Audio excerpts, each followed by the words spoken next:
In 2010, the then Congress government announced a system of issuing Aadhaar cards, a simplified process of identification.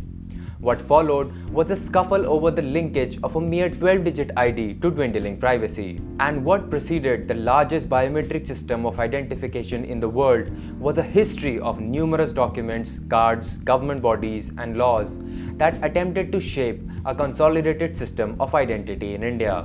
The Aadhaar card is both the culmination of a convoluted journey towards integrating identities and the start of a new form of identity politics that might not necessarily resonate with privacy as an absolute right.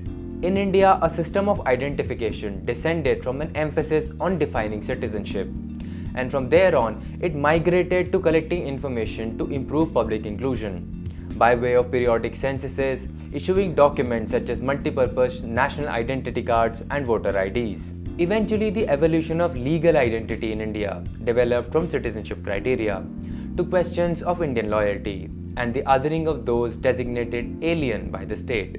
Therefore, it's important for us to explore the history of identity systems in our country to better understand why it's such a hot topic of debate even now, especially with new technologies for identification. Let's try and find out.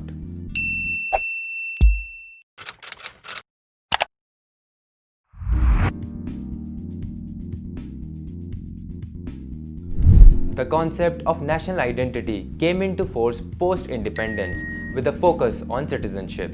This era marked the introduction of the first National Register of Citizens, a Citizenship Act 1955, and the documentation of the first round of census in independent India backed by the Census Act of 1948. Census, which is a process of recording socio-economic data of the persons residing in India in order to ensure better planning and welfare strategies, became a means for compiling information on the nuances of identity. The first census conducted in independent India was in 1951. On the other hand, the partition brought in front of the Indian Constituent Assembly the issue of defining a citizen and setting limits within which one could acquire an Indian citizenship. Ultimately, a clause in the Constitution laid down rules on migration from Pakistan, allowing those who moved to India before 19 July 1948 or after but before the enactment of the Constitution an access to the Indian citizenship. In conjunction with this, the National Register of Citizens was compiled to create an official record of all the citizens in India in accordance with the Citizenship Act of 1955. Only Assam has an updated registry so far, with the rest of the country expected to follow suit. The many safeguards and legislation that focused on Indian citizenship certified that future methods of identification would rely heavily on this criterion. In 1999, the Kargil War raised security concerns when foreign military entered India disguised as civilians. This gave rise to the idea of providing identity cards that would demarcate Indian citizens from the foreigners. The multi-purpose national identity card was proposed, but the scheme disappeared in favor of a newer, technologically advanced biometric system. The 21st century has become a playground for amalgamating the many streams of identification, from NRC and CAA to NPR and Aadhaar, and simultaneously creating an intersection with technology in lieu of a digital India. This can be understood by exploring the trending nodes of identification, which are the NPR, the NRC, and CAA. The National Population Register was introduced in 2010 as an alternative to multi-purpose national identity card. NPR collects data on a micro level, starting from a local tier and moving up to national. It documents usual residents who are defined as persons residing in a local area for the past 6 months or more, or a person intending to live in an area for the next 6 months. The data collected will be used to issue a national identity card.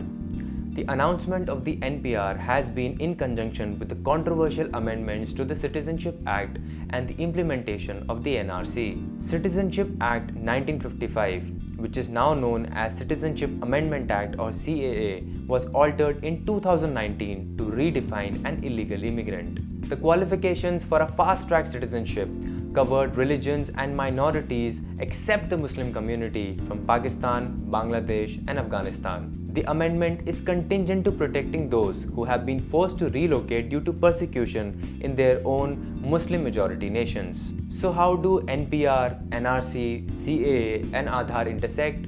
The various kind of identifications target the different identity statuses in India. NPR and NRC check citizenship statuses, while Aadhaar could effectively given to any resident. At the outset of the creation of NPR and Aadhaar, there was a clash over duplication of biometrics. Ultimately, it was decided that both systems would collect data for varying reasons, and fingerprint details would be deduplicated by Unique Identification Authority of India. The use of technology-driven identification in India has progressed alongside the new comprehensive identity systems. The Aadhaar infrastructure relies on digitization of its information. Further, transactions have been simplified for the percentage of people who do not have access to banking accounts. Direct benefits transfer has been introduced with Aadhaar to transfer subsidies and benefits in industries such as energy and electricity directly to their bank accounts. In addition, census in the future will be conducted on a digital platform rather than the standard paper format, according to Amit Shah.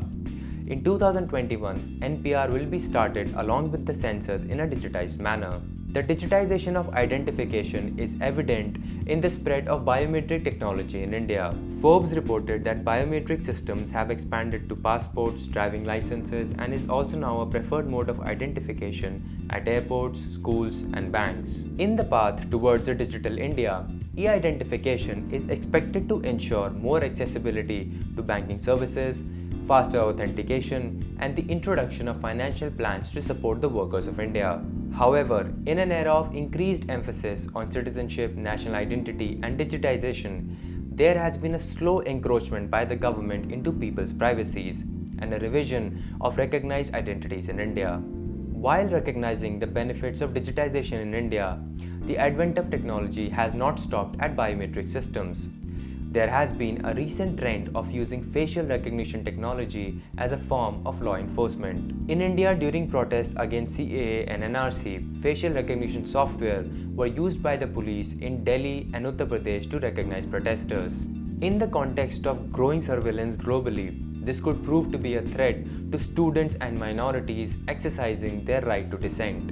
To understand this better, you can check out a previous video on facial recognition technology. What started as a system of public inclusion and an effective mode of collecting data from the inhabitants of the country has raised numerous concerns over the multiple strands of identity politics of our country, especially the minority communities.